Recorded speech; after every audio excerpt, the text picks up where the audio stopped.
Namaskar everyone, this is Anju and you are watching Crops. In today's video, we will going to cover the unit Media and Electronic Art, and we will going to cover all the topics listed here in both languages, English and Hindi. So let's start. Firstly, we'll discuss the range of activities in media and electronic art form, right? कि क्या क्या activities है जो हम school में बच्चों से electronic art form से रिलेटेड करा सकते हैं. So incorporating media and electronic art forms into art education, particularly in special education, offers a wide range of creative possibilities for students. These forms of art expand the traditional boundaries of artistic expression, allowing students to engage in interactive, digital and multimedia projects, right? तो जब भी हम जो अपनी electronic art है इसको incorporate करते हैं और पर्टिकुलरली जब स्पेशल एजुकेशन में डालते हैं हम इसको, तो ज़्यादा क्रिएटिविटी जो है बच्चों की हम वहाँ पर निकाल पाते हैं. कि मान लो किसी को मोबिलिटी इशू है लेकिन फिर भी वो अपनी क्रिएटिविटी दिखाकर एक अच्छी आर्ट यहाँ पर डिज़ाइन कर देता है. So digital painting and drawing हम बच्चों को सिखा सकते हैं. Use software for students to create digital paintings and drawings. For student with physical disabilities, touch screen devices can offer accessible ways to engage in detail art work without requiring traditional fine motor skills, right? कि भाई मान लो बच्चे को यहाँ पर motor impairment है, तो वो अगर उसको टच स्क्रीन डिवाइस दे दे तो वहाँ पर वो अपनी पेंटिंग या ड्राइंग कर सकता है, राइट? कि उसकी मोबिलिटी का जो इशू है वहाँ पर उसको आर्ट के वर्क में या क्रिएटिविटी में उसको हिंडर अप नहीं करेगा. तो मीडिया और इलेक्ट्रॉनिक कला के रूपों में कला विधियों की श्रृंखला की क्या क्या जो है कला की गतिविधियां हम इसमें करा सकते हैं इलेक्ट्रॉनिक कला के रूप में. तो मीडिया और इलेक्ट्रॉनिक कला रूपों को कला शिक्षा में शामिल करना, विशेष रूप से जो कि विशेष शिक्षा है, तो उसमें छात्रों के लिए जो उनकी रचनात्मक संभावनाएं हैं उनको एक विस्तृत श्रृंखला ये हमारी इलेक्ट्रॉनिक कला प्रदान करती है. कला के ये जो रूप हैं वो कलात्मक अभिव्यक्ति की पारंपरिक सीमाओं का विस्तार करते हैं, जिससे छात्रों के इंटरेक्टिव, डिजिटल और मल्टीमीडिया परियोजनाओं में शामिल होने की यहाँ पर उनको अनुमति मिलती है. देन डिजिटल पेंटिंग और ड्राइंग हम बच्चे से करा सकते हैं. कि मान लो कोई बच्चा अच्छे से लिख नहीं पा रहा, ड्रॉ नहीं कर पा रहा, उसके हैंड की मूवमेंट अच्छी नहीं है, राइट? तो उसको भी अगर हम कोई टच स्क्रीन डिवाइस ऐसे दे दें तो वहाँ पर अच्छे से वो डिजिटल पेंटिंग और ड्राइंग यहाँ पर कर पाएगा. Then animation and motion graphics. So student can create stop motion animation using simple materials like clay figures or paper cutouts and capture images with a camera or tablet, right? कि किसी की image लेकर वो उसको animate यहाँ पर कर पाएंगे. So allow students to create animated sequences or 3D models, even offering options for student with fine motor challenges. So simple animation like जैसे GIF हम व्हाट्सएप पर देखते हैं, तो वो GIF फॉर्मेट वो बना सकते हैं ऐप्स के थ्रू, aligning students to explore movement and storytelling in short loop, right? कि शॉर्ट लूप्स में वो यहाँ पर स्टोरी टेल एक कर सकते हैं. जैसे आपने देखा होगा हैप्पी बर्थडे वाला गिफ्ट देखा होगा, तो बार बार वो चीज़ें रिपीट होती है, तो क्या होता है एक छोटे शॉर्ट लूप में एक कोई स्टोरी टेलिंग वहाँ पर हम करते हैं. तो एनिमेशन और मोशन ग्राफिक्स हम बच्चों को सिखा सकते हैं. तो छात्र सरल सामग्री जैसे कि मिट्टी की आकृतियां बनाकर कागज के कटआउट का उपयोग करके स्टॉप मोशन एनिमेशन बना सकते हैं और कैमरा टैबलेट से उसका चित्र जो है कैप्चर कर सकते हैं. छात्रों को एनिमेटेड अनुक्रम या 3D मॉडल बनाने की भी हमें अनुमति देनी है, ताकि बच्चे जिनको मोटर संबंधी चुनौतियां हैं, जो अपना मतलब हाथ की मूवमेंट उनकी अच्छी नहीं कर पा रहे, अच्छे से ड्रॉ कुछ नहीं बना पा रहे, तो ऐसे छात्रों को भी हम अच्छे से इलेक्ट्रॉनिक आर्ट का उपयोग करने का यहाँ पर विकल्प प्रदान करें. और GIF के फॉर्म में एक सरल एनिमेशन ऐप के साथ GIF जो है एक सरल एनिमेशन फॉर्म में हम बना सकते हैं, जिससे छात्र छोटे लूप में आंदोलन और कहानी का पता यहाँ पर लगा सकते हैं, राइट? छोटे लूप में जो मूवमेंट है, गति, यहाँ पर गति आएगा, राइट? कि कोई भी आपने देखा होगा जैसे व्हाट्सएप पे GIF हम सेंड करते हैं लाइक हैप्पी बर्थडे, तो वो हैप्पी बर्थडे बोलता है, फिर वो वापस से पहले जैसे हो जाता है, फिर हैप्पी बर्थडे बोलता है, राइट? तो एक छोटे से लूप में जो गति है, तो वो एक कहानी यहाँ पर हमें बैक कहती है, लाइक जो हैप्पी बर्थडे वहाँ पर बताया जा रहा है. Then photography and videography. So students can take photos using digital cameras, tablets or smartphones. This can include themes like nature, portraits or abstract photography. Students can edit and enhance their photos, learning about color correction, cropping and other basic photography skills. They can create short films, documentaries or visual stories using video editing softwares. These projects can focus on topic ranging from personal stories to classroom assignment, right? कि बच्चे यहाँ पर photography कर सकते हैं कि भाई nature की कोई फोटो लेनी है, किस तरीके से लेनी है, क्या वहाँ पर लाइटनिंग होनी चाहिए, या वीडियोग्राफी वहाँ पर कर सकते हैं कि भाई शॉर्ट फिल्म्स या कोई डॉक्यूमेंट्रीज वो बना सकते हैं. तो फोटोग्राफी और वीडियोग्राफी हमारी इलेक्ट्रॉनिक कला में हम कर सकते हैं. तो छात्र डिजिटल कैमरा, टैबलेट या स्मार्टफोन का उपयोग करके फ़ोटो ले सकते हैं. इसमें प्रकृति, पोर्ट्रेट या अमूर्त फोटोग्राफी कोई भी चीज़ वो शामिल कर सकते हैं, और छात्र अपनी फ़ोटो संपादित करके और बेहतर बना सकते हैं, राइट? उसमें एडिट करके, जैसे उसका कलर हम ठीक कर सकते हैं, कलर करेक्शन कर सकते हैं, क्रॉप कर सकते हैं, और अन्य बुनियादी जो फोटोग्राफी कौशल है तो वो यहाँ पर बच्चों को आ जाएंगे. और ये वीडियो संपादन सॉफ्टवेयर का उपयोग करके लघु फिल्में, राइट? कि छोटी छोटी फिल्में भी बना सकते हैं. मान लो 5-10 मिनट की जो स्टोरी टेलिंग होती है वो वो बना सकते हैं, वृत्त चित्र या दृश्य कहानियाँ बना सकते हैं। ये प्रोजेक्ट व्यक्तिगत कहानियों से लेकर कक्षा असाइनमेंट तक के विषयों पर ध्यान केंद्रित कर सकते हैं, राइट। कि हो सकता है कि हमें क्लास में कोई असाइनमेंट मिला है, उसके ऊपर हम कोई मूवी बना सकते हैं कि भाई कोई जो हमारी बुक में स्टोरी है हमने उसी को एक्सप्रेस किया है, right. Then graphic design and typography. तो ग्राफिक डिज़ाइन और टाइपोग्राफी हम बच्चों से करा सकते हैं अपनी इलेक्ट्रॉनिक आर्ट्स में। So using graphic design tools student can design posters और social media graphics for events and projects. So student can explore branding by creating logos. वो लोगोज क्रिएट कर सकते हैं, एक ऑक्यूपेशन उनका यहाँ पर क्रिएट हो जाएगा कि भाई इसकी जो है बच्चे की ग्राफिक्स या टाइपोग्राफी स्किल्स काफ़ी अच्छे हैं।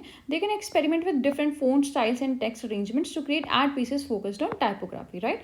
तो ग्राफिक डिज़ाइन टूल का उपयोग करके छात्र इवेंट या प्रोजेक्ट के लिए पोस्टर या सोशल मीडिया ग्राफिक्स यहाँ पर डिज़ाइन कर सकते हैं और छात्र लोगो बनाकर ब्रांडिंग का पता लगा सकते हैं। वे टाइपोग्राफी पर केंद्रित कलाकृतियाँ बनाने के लिए विभिन्न फ़ॉन्ट शैलियों और जो टेक्स्ट व्यवस्थाएं हैं उनका भी यहाँ पर प्रयोग कर सकते हैं, राइट। देन 3D प्रिंटिंग और डिजिटल स्कल्पचर हम बच्चों को सिखा सकते हैं इलेक्ट्रॉनिक आर्ट्स के मीडियम से। So using 3D design software we students can create models that can later be printed using 3D printers aligning them to bring digital creations into the physical world. So allow students to virtually sculpt object और characters which can be explored and in digital environments or turned into physical model through 3D printing, right।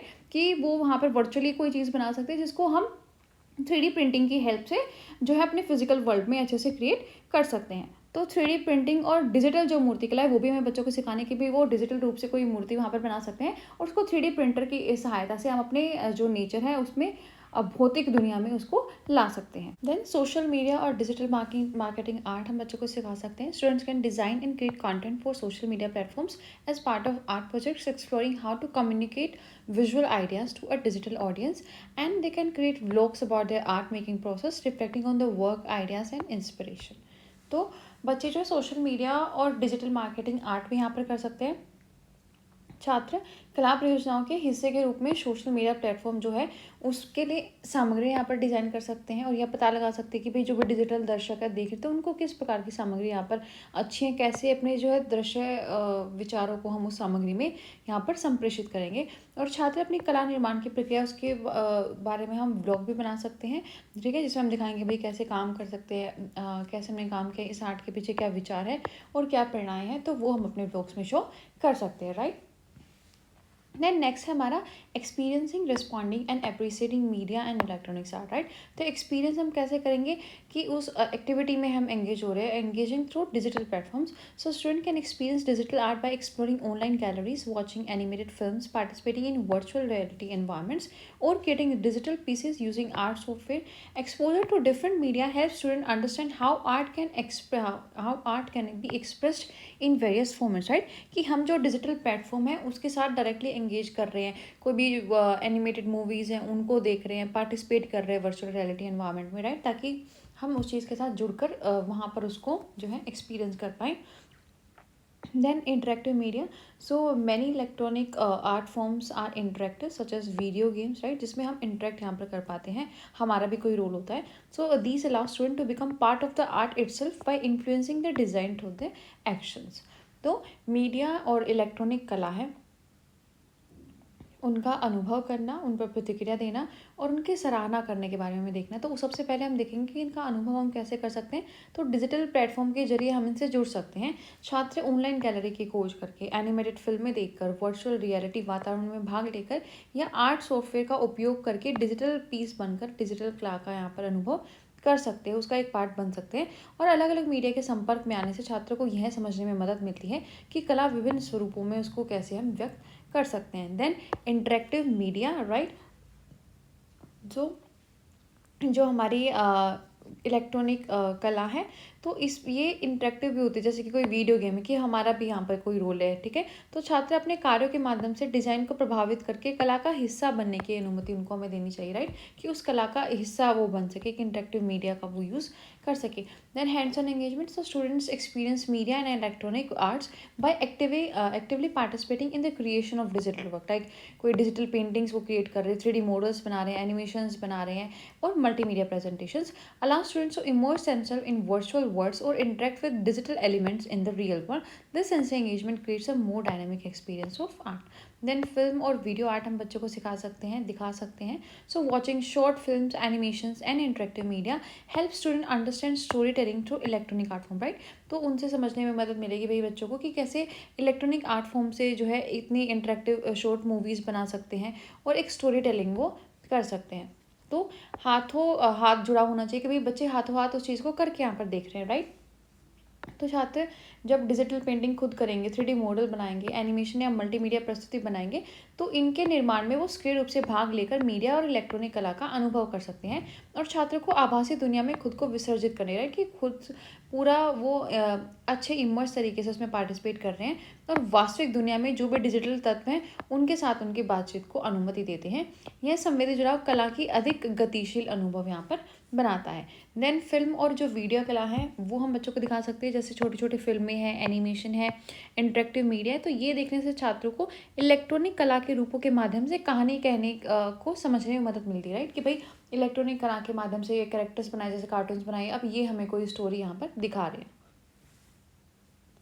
Then digital art exhibitions and online galleries. So experiencing online galleries and exhibitions via platforms like Google Arts and Culture allows students to access and explore artwork from around the world in a digital space, right, कि जो भी हमारे world में क्या क्या artwork चल रहा है तो उसको हम एक्सप्लोर कर सकते हैं.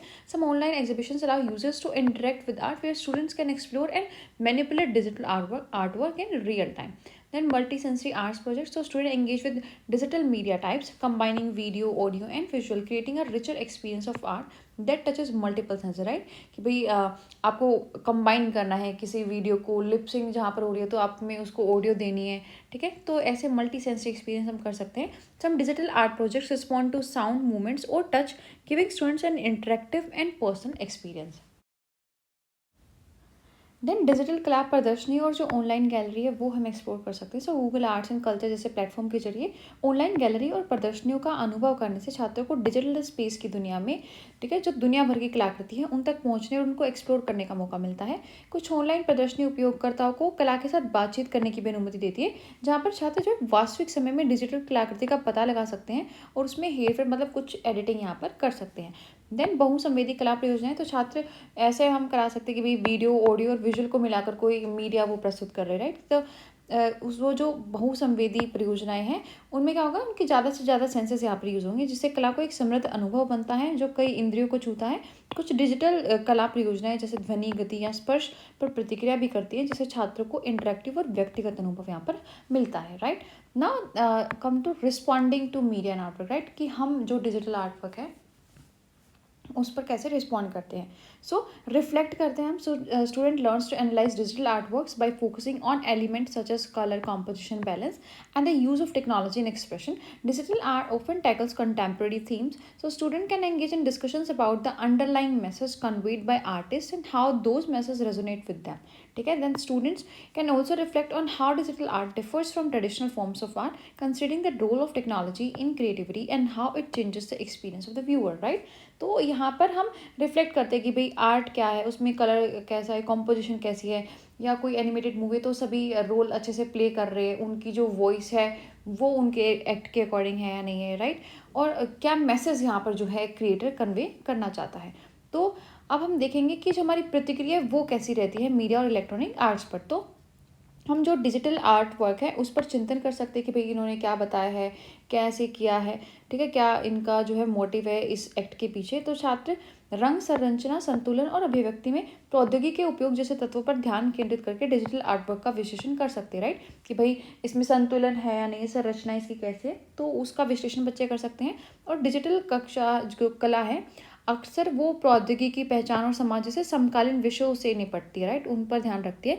और छात्र कलाकारों द्वारा दिए गए अंतर्निहित संदेशों और उन संदेशों के साथ कैसे उनके प्रतिनिधित्व होते हैं उनके बारे में चर्चा कर सकते हैं कि भाई ये क्यों बनाई होगी, राइट, इसके पीछे उनका क्या संदेश वो हमें देना चाह रहे हैं. तो छात्र इस बात पर भी विचार कर सकते हैं कि डिजिटल कला पारंपरिक कला रूपों से कैसे भिन्न है और रचनात्मकता में प्रौद्योगिकी की भूमिका पर वो चर्चा करते हुए यह दर्शकों के अनुभव को कैसे बदलता है, ठीक है, कि भाई ये जो प्रौद्योगिकी हमने देखी है इससे हमारा अनुभव कैसे बदलता है, इस पर भी हम चर्चा कर सकते हैं। Then emotional and cognitive responses हमारे कैसे, so encourage students to articulate their emotional responses to electronic art, whether it's digital painting, animated video और interactive installation.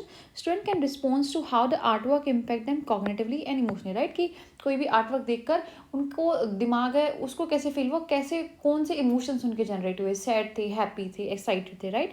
Then peer feedback हम ले सकते हैं। So student can post their digital art on online platforms like class vlogs या digital portfolios में वो place कर सकते हैं and receive feedback from peers, fostering a collaborative environment for responding to electronic art. Online forms or platforms allow students to discuss their thought and interpretations of media art, promoting reflective conversations about different digital mediums, right?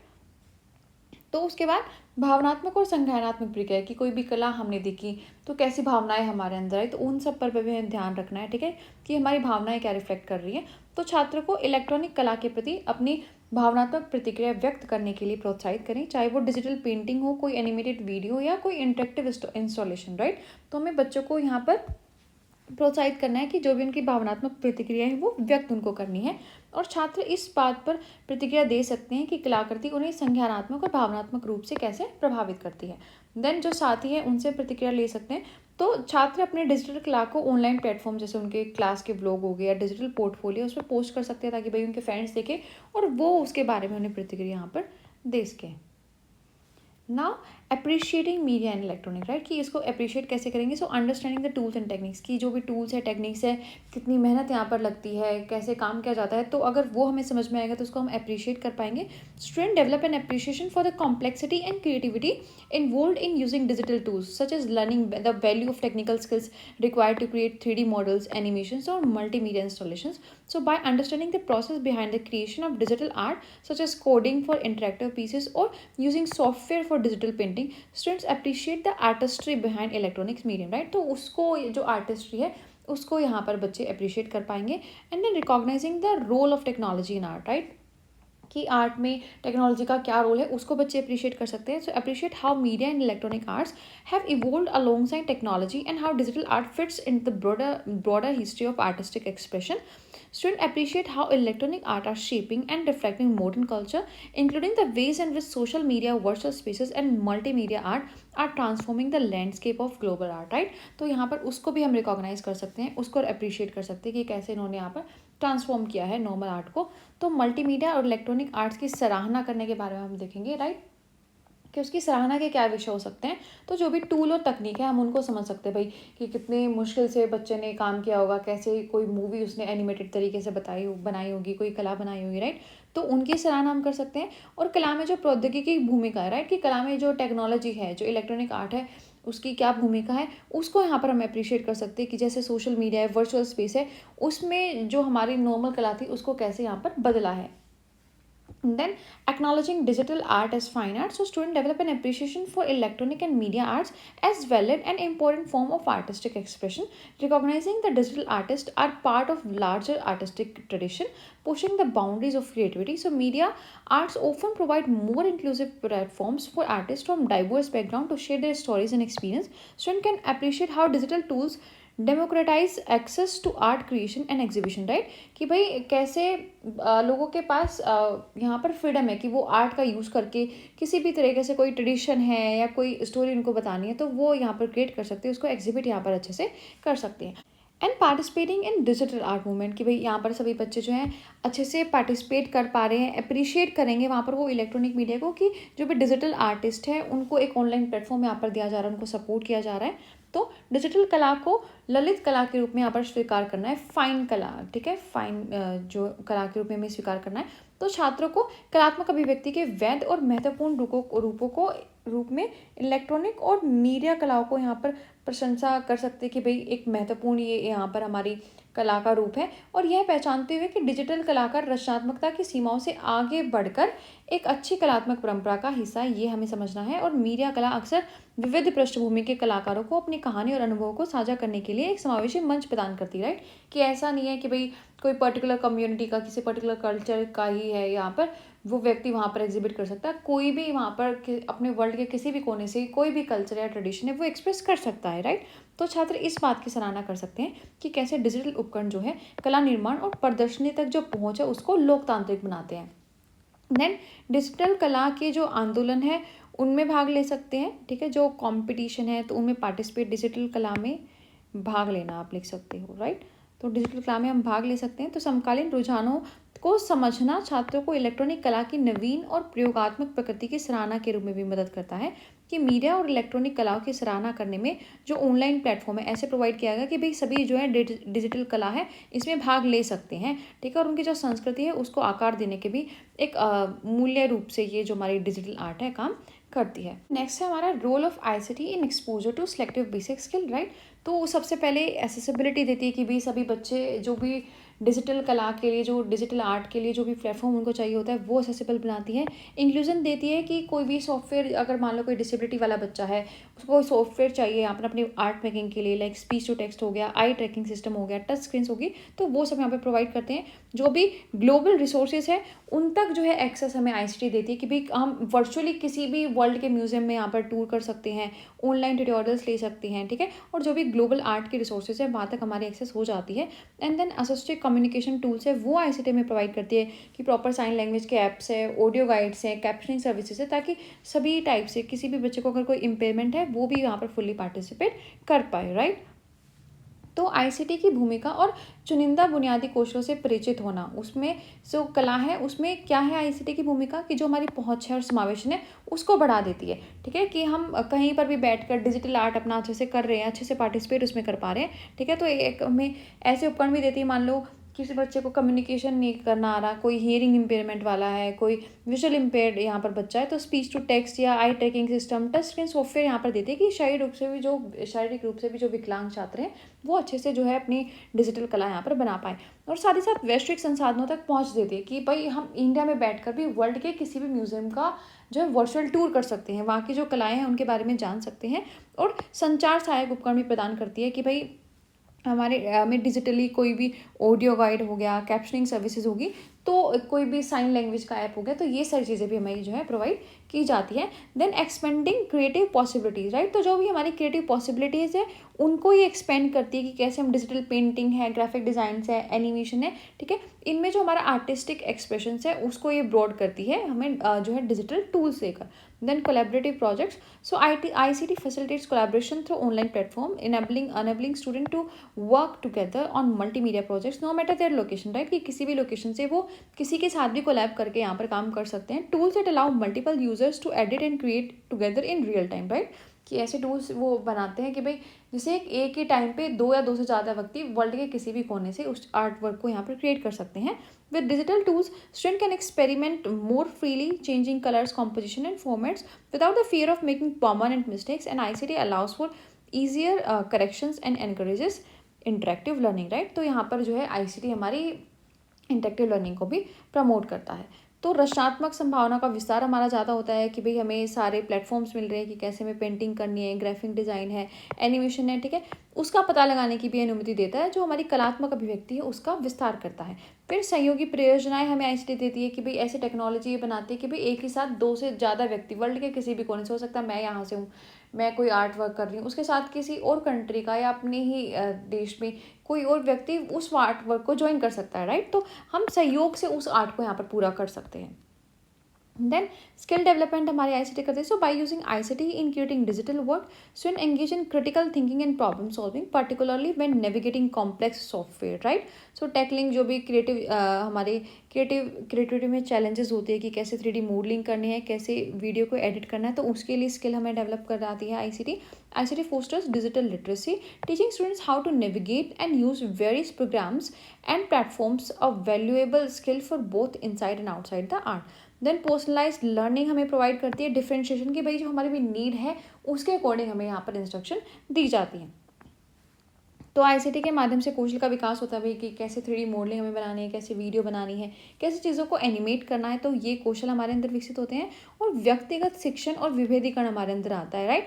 कि हमें एक विभेदित निर्देश यहाँ पर दिया जाता है कि हमारी क्या क्या ज़रूरतें हैं, हमें किस टाइप का कम्युनिकेशन मोड वहाँ पर अडेप्ट करना है, हमें कैप्शन चाहिए या हमें स्पीच टू टेक्स्ट सॉफ्टवेयर चाहिए, हमें कोई मोबिलिटी इशू है, राइट। तो जो भी शिक्षण है वो व्यक्तिगत होता है और विभेदितकरण यहाँ पर निर्देश हमें प्रदान किए जाते हैं।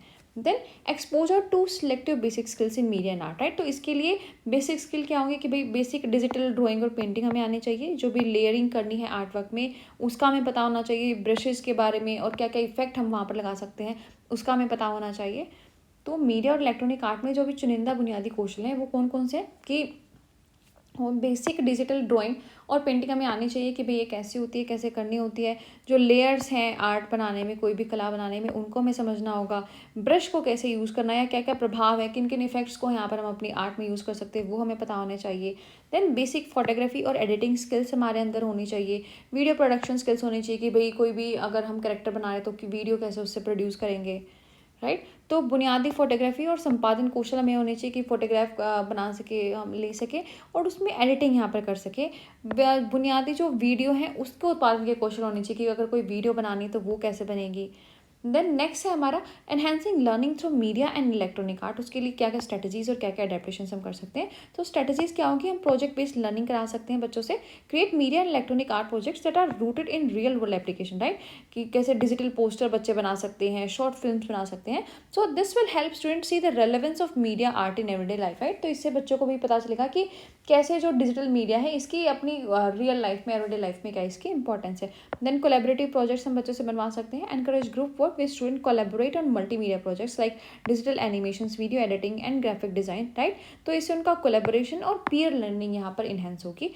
Then choice in medium, so provide student with the option to choose which media, right. कि भाई उनको किस मीडिया में काम करना है, कौन सा उनको इंटरेस्टिंग लगता है, वीडियो, डिजिटल पेंटिंग और music. So they can choose whatever they want to and this flexibility accommodates their interest and abilities.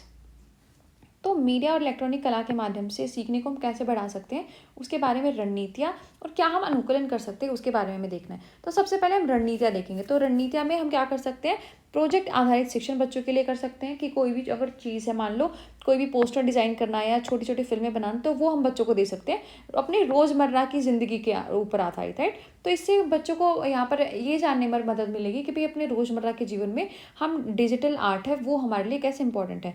Then सहयोगी परियोजनाएं बना सकते हैं कि भाई एक ग्रुप बना दिया, आपको साथ में काम करना है, तो इससे जो सहयोग संचार है वो बढ़ेगा और सहकर्मी सीखने की भावना यहाँ पर बच्चों की बढ़ेगी। देन माध्यम और विकल्प कि बच्चों को किस माध्यम में जो है इंटरेस्ट, उनको वीडियो बनानी है, उनको डिजिटल पेंटिंग करनी है, संगीत करनी है, तो उसका जो है विकल्प उनके पास होना चाहिए ताकि अपनी रुचि और क्षमताओं के अकॉर्डिंग बच्चे यहाँ पर काम कर सके। देन उनको स्कैफोल्डिंग देनी है जहाँ पर भी उनको नीड है, स्टार्टिंग में अगर ज़्यादा नीड है तो वो स्कैफोल्डिंग हमें उनको प्रोवाइड करनी है। देन टेम्पलेट्स एंड मॉडल्स, एक आउटलाइन हम उनको दे देंगे, राइट। ऐसा नहीं कि भी स्टार्टिंग में ही बच्चों को हमने बोल दिया कि ऐसे क्रिएट करो। एक स्टार्टिंग में उनको हम क्या करेंगे, टेम्पलेट्स या मॉडल्स देंगे और बाद में जब बच्चे सीख जाएंगे तो तब ज़्यादा कॉम्प्लेक्स टास्क उनसे हम करा सकते हैं, राइट। तो स्कैफोल्डिंग लर्निंग मतलब उनकी सहायता हमें करनी है जब भी बच्चों को चीज़ें समझ में नहीं आ रही, लेकिन जब वो कॉन्फिडेंट हो जाएंगे, जब अच्छे से चीज़ें समझ में आएंगे तो हम जो भी अपनी सहायता है वो वापस वहाँ से ले लेंगे। देन टेम्पलेट और मॉडल्स हमें स्टार्टिंग में देने, राइट, कि भाई ऐसे ऐसे आपको बनाना है, कुछ हमें उसको आउटलाइन करके यहाँ पर देना पड़ेगा, ठीक है। ऐसा नहीं कि भी स्टार्टिंग में ही बहुत जटिल चीज़ उसको दे दी, राइट, और उसके बाद में जो भी कार्य है उसकी जटिलता को हम बढ़ाते रहेंगे। देन नेक्स्ट है हमारा अडेप्टेशन, कि अडेप्टेशन कैसे करेंगे। तो जो भी अल्टरनेटिव इनपुट मेथड्स हैं वो हम बच्चों के लिए यूज़ कर सकते हैं। भाई मान लो किसी को फिजिकल डिसेबिलिटीज़ है तो उसके लिए आई ट्रैकिंग टेक्नोलॉजी हम यूज़ कर सकते हैं कि भाई आई की हेल्प से उसको ट्रैक करके वो सिलेक्ट कर सकते हैं कि भाई क्या कलर करना है स्क्रीन पर, ठीक है, क्या इफेक्ट देना है। एंड स्पीच रिकॉग्निशन टूल्स है उनका यूज़ कर सकते हैं। टैबलेट्स या टच स्क्रीन डिवाइसेस बच्चे को दे सकते हैं ताकि उनको ऐसे ट्रेडिशनल तरीके से कीबोर्ड या कंप्यूटर को ना लेकर बैठना पड़े, वो ईजिली अपना काम यहाँ पर कर सके, राइट। तो विशेष शिक्षा के लिए हम इनमें छात्रों के लिए क्या अनुकूलन कर सकते हैं कि वैकल्पिक इनपुट विधियाँ हम यहाँ पर बच्चों को देंगे कि भाई मान लो कि बच्चे को शारीरिक अक्षमता है तो वो आँखों की मदद से जो है ड्राइंग कर सकता है, ठीक है। तो आई ट्रैकिंग जो तकनीक है उसका हम उपयोग कर सकते हैं कि भाई अपनी उसकी आंखें ट्रैक होती रहेंगी और उसकी मदद से वो यहाँ पर जो है कला उसको निर्माण कर पाएगा, राइट। या बच्चों को वाक पहचान उपकरण है, ठीक है, वो हम दे सकते हैं। और साथ ही साथ ऐसा नहीं कि भाई बच्चों को बिल्कुल कंप्यूटर और कीबोर्ड देकर बैठाना है, उनको हम टच स्क्रीन डिवाइसेस दे सकते हैं ताकि वो आराम से यहाँ पर काम कर सके। देन जो भी सॉफ्टवेयर हैं, टूल्स हैं, वो उनके लिए एक्सेसिबल होने चाहिए कि भाई वो उनका यूज़ कर सके, उनको चेंज कर सके। विजुअल एंड ऑडिटरी एड्स यहाँ पर होनी चाहिए कि भाई अगर किसी बच्चे को हियरिंग इम्पेयरमेंट है या विजुअल इम्पेयरमेंट है तो वो भी अच्छे तरीके से अपनी आर्ट यहाँ पर कर पाए।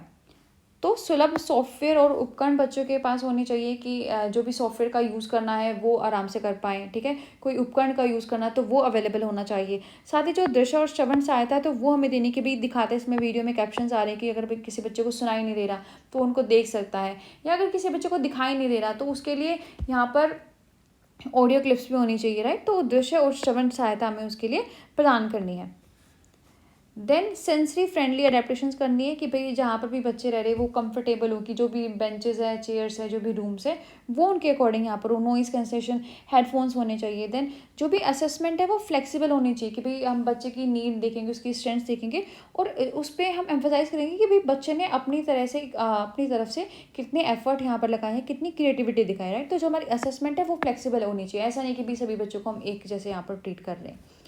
तो संवेदी अनुकूलन वहाँ पर होना चाहिए कि भाई ऐसा नहीं कि बच्चे बैठने में ही कंफर्टेबल नहीं है तो वो फिर क्या करेंगे, अब बहुत ज़्यादा नॉइस आ रही है तो सारी चीज़ों को हमें ध्यान में रखना है कि भाई टेम्परेचर है या जो वॉइस है, अगर कहीं पर बैठ रहे हैं तो सारी अरेंजमेंट जो है उनकी संवेदी अनुकूलित यहाँ पर होनी चाहिए। देन जो उनका मूल्यांकन है वो भी लचीला होना चाहिए। तो हमें बच्चे को देखेंगे कि भाई उसकी परिशुद्धता पर ध्यान केंद्रित करने की बजाय ये देखेंगे कि भाई बच्चे ने कितनी रचनात्मकता दिखाई है, कितना प्रयास किया, कितना बच्चा सीखना चाह रहा है, राइट। तो जो मूल्यांकन है वो यहाँ पर हमारा लचीला होना चाहिए। द नेक्स्ट है हमारा adaptations, modification and strategies to facilitate participation in cultural and community setting. ये हम ऑलरेडी अपनी फर्स्ट यूनिट से करते आ रहे हैं, 1.5 जो सब टॉपिक है, राइट। तो इसमें आप वहाँ से अगर इसको आपको डिटेल में समझना तो समझ सकते हैं, अदरवाइज हम इसको यहाँ पर शॉर्ट में करेंगे कि भाई फिजिकल एसेसिबिलिटी होनी चाहिए जहाँ पर भी कोई प्रोग्राम हम ऑर्गेनाइज कर रहे हैं, ठीक है। ऐसा होना चाहिए कि भाई सभी बच्चे वहाँ पर आसानी से आ जा सके, ट्रांसपोर्टेशन हो, ठीक है। व्हील चेयर पर अगर कोई बच्चा है तो वो भी आसानी से जा सके, रैंप्स वगैरह होने चाहिए वहाँ पर। तो सांस्कृतिक और सामुदायिक सेटिंग में भागीदारी को सुविधाजनक बनाने के लिए अनुकूलन, संशोधन और रणनीतियाँ उनको हमें देखना है। तो ये हम ऑलरेडी अपनी पहले के चारों यूनिट में कर चुके हैं, तो वहाँ से आप इसको अच्छे से समझ पाएंगे क्योंकि यहाँ पर हम इसको शॉर्ट में करेंगे, ये सेम ही चीज़ें यहाँ पर रिपीट हो रही है। तो शारीरिक पहुँच होनी चाहिए कि कोई भी प्रोग्राम अगर हम करा रहे हैं तो ऐसा होना चाहिए कि भाई वहाँ पर सभी बच्चे पहुँच पाए, कि ट्रांसपोर्टेशन होना चाहिए। मान लो कोई बच्चा व्हील चेयर पर तो वो भी अच्छे से जा सके, कोई बच्चा ब्लाइंड है, हियरिंग इम्पेयरमेंट है किसी बच्चे को, तो वो भी वहाँ पर जाकर अच्छे से पार्टिसिपेट कर सकें, ठीक है। सेंसरी अडेप्टेशन होनी चाहिए कि भाई ऐसा नहीं हो कि भाई लाइटनिंग इतनी ज़्यादा है या टेम्परेचर बहुत कम है या बहुत ज़्यादा है या नॉइस वहाँ पर बहुत ज़्यादा आ रहा है, तो सेंसरी अडेप्टेशंस वहाँ पर होनी चाहिए, ठीक है। संवेदी अनुकूलन वहाँ पर होनी चाहिए कि ध्वनि है, प्रकाश है, भीड़ भाड़ है, तो जहाँ पर जो संवेदनशील छात्र हैं उनके लिए एक अच्छा शांत वातावरण होना चाहिए। ऐसा नहीं कि भाई बहुत ज़्यादा शोर है या बहुत ज़्यादा ब्राइट कलर्स का आपने यूज़ किया है, ठीक है। तो संवेदी अनुकूलन वहाँ पर होना चाहिए। कम्युनिकेशन अडेप्टेशन होनी चाहिए कि भाई साइन लैंग्वेज भी आप उसमें भी कम्युनिकेट करा रहे हो, कैप्शंस भी आप दे रहे हो, आप वर्बली भी बोल रहे हो, आप augmentative and alternative communication devices का भी यूज़ कर रहे हो, ठीक है, ब्रेल प्रिंट्स का। तो इन सभी चीज़ों का यहाँ पर हमें यूज़ करना है। कम्युनिकेशन के लिए अडेप्टेशन होनी चाहिए कि किसी को भी किसी भी टाइप से अगर कम्युनिकेट करना है तो वो यहाँ पर इजीली कर पाए, राइट। तो संचार का अनुकूलन होना चाहिए कि भाई किसी को भी किसी भी प्रकार से संचार अगर बच्चे को करना है, मान लो श्रवण बाधित है, दृष्टि बाधित है, किसी भी प्रकार का बच्चा है, तो वो उसका अनुकूलन यहाँ पर होना चाहिए कि वो अच्छे तरीके से वहाँ पर संचार कर पाए, राइट। देन कॉग्निटिव अडेप्टेशंस होनी चाहिए कि भाई जो भी इंस्ट्रक्शन है वो अच्छे से सिंप्लीफाइड मैनर में स्टेप बाय स्टेप वहाँ पर दी जाए, राइट। तो संज्ञानात्मक अनुकूलन होना चाहिए कि जो भी चीज़ें हम समझा रहे हैं वो बिल्कुल क्लियर होनी चाहिए। ऐसा नहीं कि भाई बहुत ट्विस्ट करके हम चीज़ों को बच्चों को बता रहे हैं, और चरण दर चरण हमें जो है बच्चों को निर्देश देने पड़ेंगे, स्टेप बाय स्टेप हम उनको इंस्ट्रक्शंस देंगे। देन मॉडिफिकेशन क्या करेंगे, जो इवेंट का कंटेंट है उसको मॉडिफाई करेंगे कि भाई बच्चे अगर ज़्यादा लंबी परफॉर्मेंस नहीं दे पा रहे तो शॉर्ट परफॉर्मेंस देंगे, लैंग्वेज है जो वो सिंपल होगी, ठीक है। जो भी एक्टिविटीज़ हैं, जो कल्चरल इवेंट्स हैं, उनको हम यहाँ पर अडेप्टेबल बनाने के लिए हो सकता है कि उन बच्चों की जो है पहले वहाँ पर प्रैक्टिस कराएं ताकि वो उसके लिए यहाँ पर उसको अच्छे से एक्सपीरियंस कर पाएगी, भाई उनको कैसे यहाँ पर जो है पार्टिसिपेट करना है, कैसे जो है परफॉर्म करना है। वर्चुअल टूर्स उनको हम वहाँ पर दे सकते हैं। तो इनके लिए संशोधन क्या करेंगे, हम जो भी कार्यक्रम सामग्री है उसमें संशोधन करेंगे कि भाई बच्चे ज़्यादा टाइम के लिए परफॉर्म नहीं कर पा रहे तो उनको जो है शॉर्ट परफॉर्मेंस का अनुमति हम दे देंगे। साथ ही अगर कोई लंबी परफॉर्मेंस है तो उसके बीच में ब्रेक देंगे। उनका कोई वर्चुअल टूर हम करा सकते हैं कि भाई जहाँ पे आपको पार्टिसिपेट करना है, रियल टाइम प्रैक्टिस बच्चों को करने को बोल सकते हैं, ठीक है। जो पार्टिसिपेशन है कल्चरल परफॉर्मेंसेज में उसको हमें मॉडिफाई करना है कि जो भी बच्चों की एबिलिटीज़ है उसके अकॉर्डिंग वहाँ पर वो ईजिली पार्टिसिपेट कर पाएँ। जो भी आर्ट क्रिएशन या डिस्प्ले है उसको मॉडिफाई करना ताकि सभी टाइप के बच्चे ठीक है, किसी को कोई डिसेबिलिटी या नहीं है, वो अपनी जो भी उनकी आर्ट है उसको यहाँ पर क्रिएट कर पाए, उसको अच्छे से डिस्प्ले कर पाए कि भाई डिजिटल आर्ट को डिस्प्ले करने का भी मीडियम आपके पास है, राइट। तो साथ ही साथ एनिमेशंस आपकी प्ले हो रही हैं, तो सभी प्रकार की जो आर्ट है उसको एग्जिबिट करने का, उसको डिस्प्ले करने का ऑप्शन वहाँ पर होना चाहिए, राइट। तो सांस्कृतिक प्रदर्शनों में कैसे भागीदारी लेनी है, कैसे जो मंच है उसको प्रबंध करना है, पोशाक है, ठीक है, कोई भी जो यहाँ पर कोरियोग्राफी है तो वो यहाँ पर बच्चों के लिए सुलभ होनी चाहिए। साथ ही साथ संशोधित कला निर्माण और प्रदर्शन की जो भी प्रदर्शन करना, मान लो कोई डिजिटल कला उनको दिखानी कि भाई एक मूवी दिखानी है या उनको कोई पिक्चर दिखानी है, तो उसके लिए भी यहाँ पर शोकेस के लिए भी संशोधित कला निर्माण और प्रदर्शन की अच्छी स्थिति होनी चाहिए कि वो अच्छे से अपनी आर्ट्स को यहाँ पर डिस्प्ले कर सके। देन स्ट्रेटजीज क्या होनी चाहिए कि भाई पीयर सपोर्ट होना चाहिए, इंक्लूसिव एनवायरनमेंट होना चाहिए कि सभी बच्चे वहाँ पर इंक्लूसिव एनवायरनमेंट उनको मिले कि अपनी कंफर्टेबल तरीके से वो अच्छे से पार्टिसिपेट कर पाएँ। उनको चॉइस मिलनी चाहिए कि भाई कहाँ पर उनको पार्टिसिपेट करना है, कैसे उनको सिटिंग अरेंजमेंट चाहिए, फ्लेक्सिबिलिटी उनको उस इवेंट में होनी चाहिए। तो अब इनके लिए रणनीतियाँ क्या होंगी कि सहकर्मी सहायता और समावेशन होना चाहिए कि भाई एक समावेशी वातावरण हम यहाँ पर दे रहे हैं कि भी सभी बच्चे इक्वल यहाँ पर फील कर रहे हैं। विकल्प और लचीलापन हमें प्रदान करना है कि भाई बच्चों को यह चॉइस होनी चाहिए उनके पास कि उनको किस प्रोग्राम में पार्टिसिपेट करना है, लाइव इवेंट में भाग लेना है या वर्चुअली उनको पार्टिसिपेट करना है, राइट। देन उनकी एडवोकेसी या सेल्फ एक्सप्रेशन है उसको हमें प्रमोट करना है, कोई भी असिस्टेड टेक्नोलॉजी की अगर ज़रूरत है उसको हमें यूज़ करना है, राइट। तो वकालत और आत्म अभिव्यक्ति को बढ़ावा देने के लिए जो उनकी वकालत है और आत्म अभिव्यक्ति है कि कोई ऐसी कलाकृतियाँ हैं जो उनके अनुभव को दर्शाती हैं, तो उन सारी चीज़ों को हमें यहाँ पर बढ़ावा देना है। और साथ ही साथ जो सहायक तकनीक उनको कोई चाहिए जिसका उपयोग उनको करना है, तो वो भी हमें उनको जो है प्रोवाइड करानी है। So we have done with the unit, and if you like our content you can subscribe to our channel for more tutorials related to be it special education and special education teacher. See you in the next video. Till then, namaskar.